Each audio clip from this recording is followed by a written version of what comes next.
That was a great kickoff. So now you know a ton more about how Mote has engaged with ocean acidification research.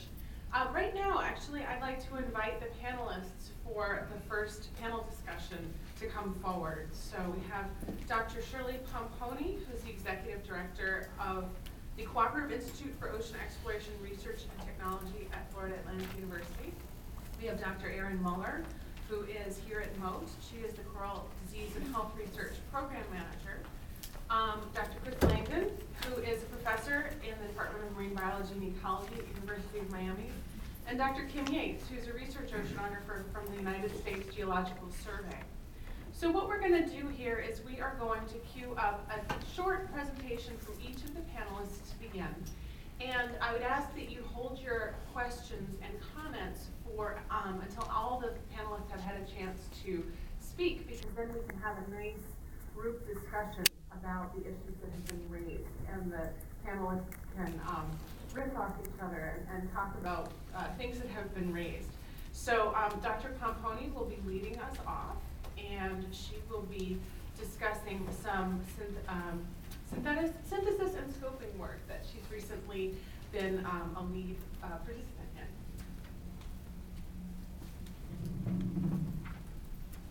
Thanks very much, Sarah, and I wanted to also thank the Ocean Conservancy and Mote Marine Laboratory for, first of all, for hosting this roundtable discussion and for inviting me to participate in it. And I'm not an expert in ocean acidification, although I'll tell you in a few minutes some of the work that I did in the last century that actually I'm picking up again because of ocean acidification. But Dr. Crosby asked me to kick this off today and place it kind of in the context of some national priorities, because I've been involved recently in a National Academy study in which about 20 of us scientists were volunteers to the National Academy for about a year and a half, and we developed some priorities for science, for ocean science for the next decade for the National Science Foundation. So this report from the National Academy was published earlier this year. The link to the publication, to the report, is I think on the next few slides, and I can provide that information to you as well. But all you need to do is Google an Ocean Studies Board, and you'll be able to select this publication. So there were actually 8 priorities that we were asked by the National Science Foundation to come up with no more than 10 priorities, because if you have too many priorities, then there are no priorities. We actually came up with 8, and what I did is I went through the 8 priorities, and I picked out some of the subsets of those priorities that I thought were particularly relevant to ocean acidification and topics related to ocean acidification and research related to ocean acidification. So so these were not the priority topics; these were subsets of those. We felt that we couldn't actually confine our topics to our priorities to 8. So what we did, we put 8 up there, but then we put about, I don't think, probably anywhere from like 5 to 10 other sub-priorities under each topic. So just to point out exactly what work needed to be done, or questions that needed to be addressed to be able to address that higher priority. So the first is, what are the consequences and impacts that ocean acidification has on marine organisms? The next is, what are the effects of increasing pH on species, genetic or functional biodiversity? Which organisms have the ability to adapt for change, and how will ecosystems shift as a function of these responses? And then when you superimpose some of the other stressors, and we're going to hear about that later on in this panel today, on effects of ocean acidification, how will that alter these ecosystems? So let me take them, let me actually go back now to another study that was done, because this study that we did on identifying priorities for ocean sciences for the next decade drew from many other blue ribbon panels and recommendations from blue ribbon panel reports on what were priorities. And this one on ocean acidification was particularly relevant. It was, again, a National Academy publication. It was released in 2010. And there were a variety of, and the way these National Academy studies go is there are findings and there are conclusions, and there are recommendations. And a lot of times the recommendations make it into legislation. So that's how, you know, the quality of these reports and and how well they're received on the Hill. So the panelists, the volunteers who serve on these National Academy reports and studies really spend a lot of time, deliberate very carefully, and it's subject to a lot of National Academy review before these findings, conclusions, and recommendations are released. So these are all findings that came out of that report. I was not on that study, but this is one that actually fed into the decadal survey and priorities for the next decade. So we don't, and this is one of these situations where sometimes you hear, we don't know what we don't know. Now, we know in ocean acidification what we don't know and what has to be done. It's not an issue of like, well, there's this issue, there's this problem, and we really don't know what the questions are that we need to adjust. We know what we need to do. We don't know how organisms are going to acclimate or adapt to the chemical changes. We know that there are changes in seawater chemistry. We know that they're going to affect the ability of organisms that use calcium carbonate to build their skeletons or shells. It's going to affect that. We know we need to have more information to understand and address these threats. And one of the major conclusions that came out of this study was that while there is a system of observing stations around the world, there are observatories around the world, and there are observatories in development, observation systems in development. We really the ones that we have right now are not sufficient to address the questions that we're asking and about the impacts of ocean acidification. So let me take each one of these one by one. Okay, so we really don't know how marine organisms are going to acclimate or adapt to chemical changes resulting from acidification. You're going to hear today on this panel, and I think maybe even the next one as well, how some organisms are responding, not necessarily adapting, but responding. There are likely to be ecological winners and losers. There's no doubt about it. There's some organisms that are going to be able to be more resilient to these stresses. There are others that are not going to be. And this may, I've got a slide in here that has something to do with sponges and bioerosion. This is going to lead to a shift in composition in many of these marine ecosystems. For those of you who dive in the Florida Keys, you know that it's not only a coral reef ecosystem, it's a sponge ecosystem. My expertise is in sponges. I've been diving in the Florida Keys for decades. The sponges there are amazing. To tell you the truth, they're getting to be even more amazing. Okay, so these are going to be some of the winners, I think. Sponges are going to be some of the winners. Maybe not all over the world. If you listen to Janie Wolf talk about some of the areas that she's working in, she's seeing that sponge communities are suffering. I'm not seeing that so far in the Florida Keys. We know that the changes in the seawater chemistry are going to affect these organisms that use calcium carbonate, that rely on that chemistry to build their skeletons. Decreased concentrations of the calcium carbonate are going to make it more difficult for corals to secrete their skeletons, for shellfish to grow, to repair any of the damages.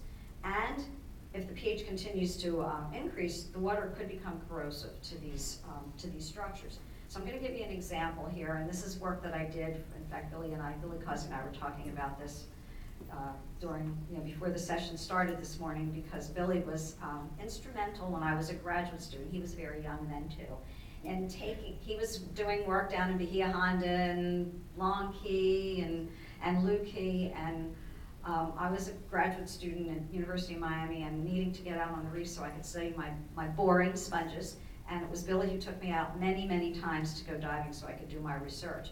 And the research that I did focused on how sponges bioerode calcium carbonate substrates, and they use chemical means to actually etch out little chips of calcium carbonate in little chips of coral skeleton. It almost looks like if you're scooping out ice cream. It's kind of like that. The sponges have cells that kind of just scoop out little chips of coral skeleton.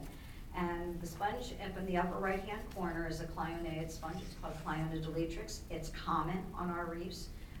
To the left of that picture is what happens when you crack open that coral skeleton, and you can see the sponge eroding that coral skeleton.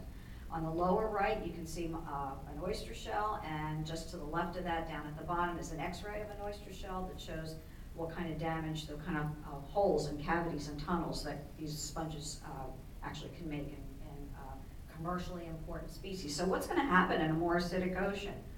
Are these coral skeletons and oyster shells going to become less dense? Are they going to become more easily bioeroded? On the other hand, may a decrease in pH also affect the physiology of sponges and make them unable or less able to bioerode? So far, the experimental data are showing that that's not the case, that sponges, not only do they seem to be resilient to changes in fact, especially these boring sponges, changes in chemistry, but they're also fairly resilient to changes in temperature. So we're finding both experimentally and in the field that some sponges, in fact, are very capable of withstanding some of these increased temperatures. So when you go diving and it's 90 degrees at 60 feet and you see corals starting to bleach, I'm seeing my sponges kind of taking advantage of that situation. So a lot more work needs to be done on that. A lot of this is observational data, although there are some experimental data that support that. Okay, so I mentioned before that a global network of observations is needed. Existing observation systems are not designed to monitor ocean acidification. And there are, and I think we'll hear hopefully from Chris this morning about measuring PCO2, but there are inadequate measurements so far, and but there have been some great strides made recently. But adding sites in vulnerable ecosystems, for example, coral reefs. Now remember, these are findings, conclusions, recommendations coming from this National Academy study. So adding sites to monitor ocean acidification in these vulnerable ecosystems like coral reefs or in coastal regions. Folks, we're talking about Florida here. This is Florida. More information is needed to address these questions. What are the processes that affect acidification? What are the mechanisms that are involved? What's the potential for acclimation and adaptation? What is the response? What are the responses at the individual level, at the population level, the community level? What are the ecosystem level consequences? What are the interactive effects of multiple stressors? I think Aaron's going to talk about that, and I think Chris as well this morning. What are the implications for biogeochemical cycles at a global scale? And what are some of the socioeconomic impacts for informed decision making? So these are some of the questions. This is from a report that was issued in 2010. The time is now. The place is here in Florida. This is going to affect us here in Florida, probably more so than anywhere else, certainly for coral reefs, anywhere else in the continental United States. Okay, thanks.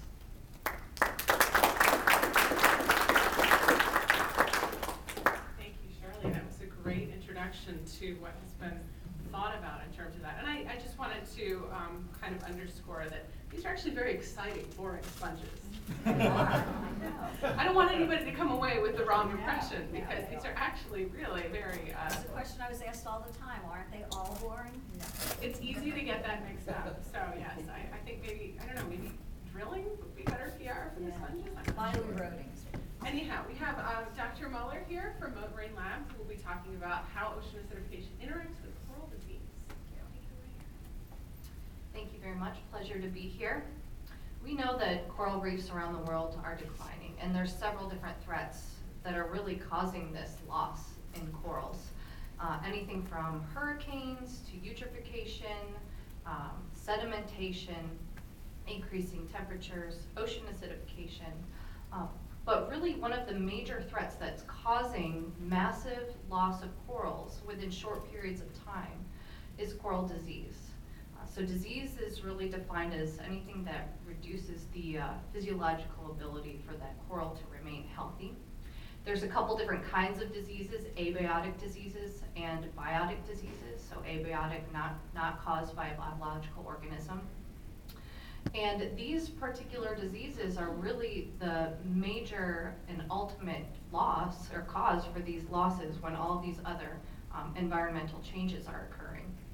One of the most common and detrimental abiotic disease that's affecting coral reefs is coral bleaching. This typically occurs when the corals are stressed, and the most massive coral bleaching events are caused by high water temperatures. really warm, stagnant water that occurs for very long periods of time, typically in the summer. When these events happen, this phenomenon occurs called coral bleaching, where the coral animals themselves lose the photosynthetic symbiotic algae that reside within their tissue. These algae are incredibly important because they're providing a lot of these photoassimilates, the nutrients that corals as an animal need to survive. When the corals are stressed, like when the water temperatures are warm for too long, that symbiosis falls apart. And those corals can stay white because they've lost their colorful algae that reside within their tissue for a while, but eventually, if they don't recover, they'll practically starve to death. So this can result in a lot of coral mortality within a relatively short period of time. In addition to abiotic diseases, we've identified several different biotic coral diseases. These are what we call infectious coral diseases. They're caused by microorganisms, sometimes bacteria, sometimes fungi, sometimes viruses, we think. And one of the big mysteries that we're trying to solve in studying these infectious coral diseases is what particular pathogens are really making these corals sick. Even when we conduct a really nice study and we think we've identified a primary pathogen, the next system or the next reef where we try to replicate that study, it doesn't hold true. And so there's lots of different pathogens that are probably causing similar disease signs on these corals. And decades of research has still left us quite in the dark into trying to figure out what's causing these particular diseases when we're focusing on the microorganisms behind them all. And you can see that we've reflected these diseases within the names that we call them. So black band, white band, dark spot, these are all visual signs that we could detect when a coral is sick, but we don't know the particular pathogen that's causing all these different disease signs to occur. What we do know, though, is something that can be equivalated to what we see with humans, and that's when we are stressed, we are not sleeping enough, we're not eating right, we're working too hard, or actually, kind of sounds like being a scientist. You are more likely to get sick. And in fact, there was just another study published today showing that if you rest more, especially with cold season coming up, you're less likely to get a cold during cold season. So it's all about how the host, how the animal is doing, and our immune system and our capabilities to fight these pathogens that are ubiquitous within our environment. So the same thing we see is happening with corals.